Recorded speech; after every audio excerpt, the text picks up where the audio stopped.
জয় হিন্দ। আজকে আমরা শ্রমশ্রী প্রকল্প অর্থাৎ 2025 সালে মমতা বন্দ্যোপাধ্যায় যে পরিযায়ী শ্রমিকদের জন্য শ্রমশ্রী প্রকল্প এনেছে, সেই শ্রমশ্রী প্রকল্প সম্বন্ধে আলোচনা করব।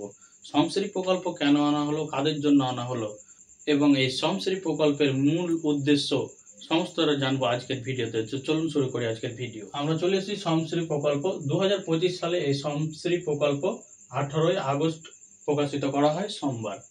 কার দ্বারা? এটি মমতা বন্দ্যোপাধ্যায় অর্থাৎ রাজ্যের মুখ্যমন্ত্রী এই শ্রমশ্রী প্রকল্প চালু করেন। এই শ্রমশ্রী প্রকল্প চালু করার মূল উদ্দেশ্য হলো যারা বাইরে পরিযায়ী শ্রমিক রয়েছে, তারা অত্যাচারিত, বঞ্চিত, নিপীড়িত, শোষিত হচ্ছে এবং তাদের জন্যই ভেবে এই শ্রমশ্রী প্রকল্প কিন্তু রাজ্যের মুখ্যমন্ত্রী শুরু করছেন বা শুরু করেছেন। এবার এই শ্রমশ্রী প্রকল্পে আপনারা কিভাবে নাম নথিভুক্ত করবেন? শ্রমশ্রী প্রকল্পে নাম নথিভুক্ত করার জন্য শ্রমশ্রী পোর্টাল খোলা হবে, মমতা বন্দ্যোপাধ্যায় বলেছেন। এবার এই শ্রমশ্রী পোর্টাল থেকে আপনারা আবেদন করবেন এবং নাম নথিভুক্ত করবেন। এছাড়াও মমতা বন্দ্যোপাধ্যায় আরও বলেছেন যে কর্মসাথী পরিযায়ী শ্রমিক যে পোর্টাল রয়েছে, সে পোর্টালেও আপনারা নাম নথিভুক্ত করতে পারেন। বর্তমানে পরিযায়ী শ্রমিকদের 50% কিন্তু এই পোর্টালে নাম নথিভুক্ত রয়েছে পরিযায়ী শ্রমিকদের, এবং 50% যারা এখনো এই পোর্টালে নাম নথিভুক্ত করেননি। যারা এই পোর্টালে নাম নথিভুক্ত রয়েছে তারা অটোমেটিক এই শ্রমশ্রী প্রকল্প অধীনে চলে আসবে, এবং যারা করেননি তাদের জন্য রয়েছে এই পোর্টাল। যখন চালু হবে আপনারা এই পোর্টাল থেকে আবেদন করবেন, অর্থাৎ এই পোর্টালে গিয়েও আবেদন করতে পারেন। এবারে আবেদন করার পদ্ধতিগুলি আপনাদের জানান একান্তই দরকার। এই আবেদন করার পদ্ধতি কি? দেখুন, মমতা বন্দ্যোপাধ্যায় বলছেন আপনি আপনার দুয়ারে সরকার গিয়েও আবেদন করতে পারেন, আপনি আপনার ডিএম এবং বিডিওর কাছেও আবেদন করতে পারেন। শ্রমশ্রী প্রকল্পে আবেদন করার জন্য কি ডকুমেন্টস লাগবে এখনো কিন্তু প্রকাশিত হয়নি। তবে কোনো প্রকল্প অর্থাৎ সরকারি কোনো প্রকল্প আওতায় আসার জন্য আপনাকে অবশ্যই পশ্চিমবঙ্গের বাসিন্দা হতে হবে। আপনার কাছে ডোমিসাইল সার্টিফিকেট অবশ্যই মাস্ট থাকতে হবে। তাহলে কিন্তু আপনি যে কোনো সরকারি প্রকল্পে আবেদনযোগ্য হতে পারবেন। তাহলে বুঝে গেলেন শ্রমশ্রী প্রকল্প কেন আনা হয়েছে এবং শ্রমশ্রী প্রকল্পে আবেদন করার জন্য আপনাকে কি ডকুমেন্টসের প্রয়োজন হতে পারে। এবার দেখুন, এই যে শ্রমশ্রী প্রকল্প চালু করা হয়েছে পরিযায়ী শ্রমিকদের জন্য, অনেক পরিযায়ী শ্রমিক রয়েছে তারা ভাবছে যে 5,000 টাকা আমরা কাজ করলে পাবো, না করলে পাবো। দেখুন, কেউ যখন ফ্রিতে কোনো কিছু দেয় তখন তার উদ্দেশ্য কিছু থাকে, অর্থাৎ দুনিয়াতে কোনো কিছু ফ্রিতে পাওয়া যায় না, তার কিছু না কিছু উদ্দেশ্য থাকে। দেখুন, আপনার হচ্ছে জনতা জনতা রয়েছে এই 22 ইঞ্চি এলইডির মধ্যে বন্দি। 22 ইঞ্চি এলইডির এই পারে যদি কিছু ঘটে যায় জনতা বলতে পারবে না, এই পারে কিছু ঘটে গেলেও জনতা বলতে পারছে না। অর্থাৎ এই ভিতরেই যদি কিছু ঘটে তবে জনতা বলতে পারবে, কারণ এই ডিসপ্লের মধ্যেই রয়েছে জনতার চোখ। বাকি কিন্তু বাইরে কি করছে সরকার কেউ বলতে পারবে না।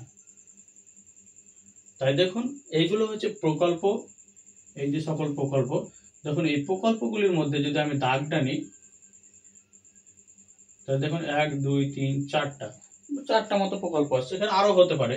অর্থাৎ এই সামনে যে প্রকল্পগুলো করছে সেই প্রকল্পগুলো আপনারা দেখতে পাবেন।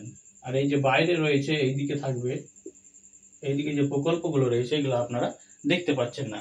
তার মানে আপনার যদি হাজারো প্রকল্প থাকে এবং আপনি দেখতে পাচ্ছেন না, তাহলে আপনার কি কামের আসছে? কিছুই কামের আসছে না। আপনি যেটা দেখতে পাচ্ছেন 22 ইঞ্চিতে, সেখানে আপনাকে কামে দেবে, আপনি আবেদন করতে পারবেন। আপনি জানছেন, এগুলোর ব্যাপারে জানছেন না। এবার দেখুন, এই এতগুলো প্রকল্পের মধ্যে ধরুন আর প্রকল্প যোগ করতে চাইলো। এবার প্রকল্প যোগ করতে চাইলো মানে কি জানেন? এই প্রকল্প যদি এখানে একটা বাড়ানো হয় তাহলে এখানে একটা কমানো হয়। আমি কি বোঝাতে পারলাম? দেখুন, প্রকল্প কিন্তু বাড়ানো কমানো হলো না, আপনার পিছনে ছিল চোখের আড়ালে, সেটাকে সামনে নিয়ে আসা হলো, যেগুলো সরকার আপনার সামনে প্রকাশ করেনি। অর্থাৎ আপনি এই 22 ইঞ্চি এলইডির মধ্যে কিন্তু সীমাবদ্ধ রয়েছেন, অর্থাৎ বাইরে কি রয়েছে সেটা কিন্তু আপনার সীমার বাইরে। তাই বাইরে থেকে কিছু এনে এখানে বসালেই আপনি দেখতে পাচ্ছেন, এবং এখান থেকে কিছু উঠে গেলে, এবার কিভাবে উঠে যায় দেখুন, কিছু সময় কিছু প্রকল্প যোগ হলে কিছু প্রকল্প অটোমেটিক বেরিয়ে যায়। এবার আমি এই সিস্টেমটাকে আপনাদের বোঝাই কিভাবে অটোমেটিক প্রকল্প পিছনে পড়ে যায় এবং বন্ধ হয়ে যায়। এবার দেখুন, এইখানে অনেকগুলো প্রকল্প রয়েছে। এবার যখন কোনো প্রকল্প এই ডিসপ্লের সামনে আনা হয়, তখন এই প্রকল্পটা ধরুন এইখানে আনা হলো, তাহলে এই প্রকল্পটা কিন্তু বেরিয়ে যাচ্ছে। তাহলে একটা প্রকল্প বেরিয়ে গেল, একটা প্রকল্প এখানে এলো, আর একটা প্রকল্প পিছন থেকে মুছে গেল। তাহলে প্রকল্প কিন্তু বাড়ছে না, সেগুলোই নাম চেঞ্জ করে রাখা হচ্ছে এবং জনতাকে হেনস্থা করার এক ধরনের চেষ্টা। সবই জনতা নিয়েই সরকারের প্রকল্প, অর্থাৎ আপনার নিয়ে আপনাকে প্রকল্প দিচ্ছে। তাই সরকারের ফাঁদে আপনি নন, আপনার ফাঁদে সরকারকে হওয়া উচিত। আপনি দয়া নয়, আপনি কাজ চান, আপনাকে কাজের বিনিময়ে টাকা দেওয়া হোক, কাজই হচ্ছে মূল। আপনাকে অল্প কাম করানো হোক, কিন্তু কামের বিনিময়ে টাকা দেওয়া হোক। ফ্রিতে কোনো জিনিস নেওয়া একদম ঠিক নয়। তাই এসব প্রকল্পের ফাঁদে পড়ে আপনারা আপনাদের জীবনটা নষ্ট করবেন না। আপনাকে ভাবতে হবে, আপনার জন্য যদি আপনি কিছু করতে না চান, তাহলে আপনাকে দশের জন্য করতে হবে, আপনাকে দেশের জন্য করতে হবে। আপনি দুনিয়াতে এসেছেন শুধুমাত্র হেসে খেলে চলে যাবেন তাই নয়, আপনার জন্য কিছু না করলেও দেশের জন্য, দশের জন্য আপনাকে ভাবতে হবে। তো এই ছিল প্রকল্প সম্বন্ধে আজকের তথ্য। দেখা হবে নেক্সট ভিডিওতে, ততক্ষণে যারা ভালো থাকবেন।